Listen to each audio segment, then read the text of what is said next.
തലശ്ശേരി കൂത്തുപറമ്പ് നിയമസഭാ മണ്ഡലങ്ങളിലെ പോളിംഗ് ബൂത്തുകൾ പ്രശ്നബാധിത ബൂത്തുകളായി പ്രഖ്യാപിക്കണമെന്നാവശ്യപ്പെട്ട് UDF ഇലക്ഷൻ കമ്മീഷനെ സമീപിക്കാനൊരുങ്ങുന്നു. വടകര ലോക്സഭാ മണ്ഡലത്തിൽപ്പെട്ട ഈ നിയമസഭാ മണ്ഡലങ്ങളിൽ കൂടുതൽ സുരക്ഷ ഏർപ്പെടുത്തണമെന്ന ആവശ്യം UDF മുന്നോട്ട് വയ്ക്കുന്നുണ്ട്. എന്നാൽ പരാജയ ഭീതി മൂലമാണ് UDFന്റെ നീക്കമെന്ന് ഇടതുമുന്നണി ആരോപിച്ചു.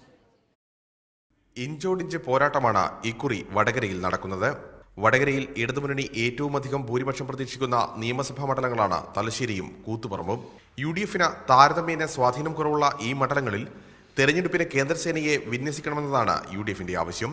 ഈ നിയമസഭാ മണ്ഡലങ്ങളിലെ ബൂത്തുകൾ പ്രശ്നബാധിത ബൂത്തുകളായി പ്രഖ്യാപിക്കണമെന്ന ആവശ്യവുമായി തെരഞ്ഞെടുപ്പ് കമ്മീഷനെ സമീപിക്കും.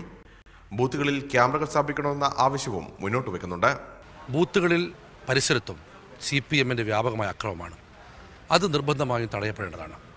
അതുകൊണ്ട് തന്നെ അത്തരം ബൂത്തുകളെ ഹൈപ്പർ സെൻസിറ്റീവ് ബൂത്തായി പ്രഖ്യാപിച്ചുകൊണ്ട് പ്രത്യേക ഫോഴ്സും ക്യാമറയും അതിൻ്റെ സംവിധാനം ഉണ്ടാക്കണമെന്നുള്ള ആവശ്യമാണ് ചീഫ് ഇലക്ഷൻ കമ്മീഷനോടും ഇവിടുത്തെ റിട്ടേണിംഗ് ഓഫീസറോടും UDF ആവശ്യപ്പെടുന്നത്. ബൂത്ത് ഏജന്റുമാർക്ക് മതിയായ സുരക്ഷ ഒരുക്കണമെന്ന് UDF ആവശ്യപ്പെടും. എന്നാൽ പരാജയഭീതിയിലായതിനാലാണ് UDF ഇത്തരം ആവശ്യങ്ങൾ ഉന്നയിക്കുന്നതെന്ന് ഇടതുമുന്നണി ആരോപിക്കുന്നു. ഷിബു ചെടിച്ചിരിക്കൊപ്പം PL കിരൺ, മീഡിയ 1, വടകര.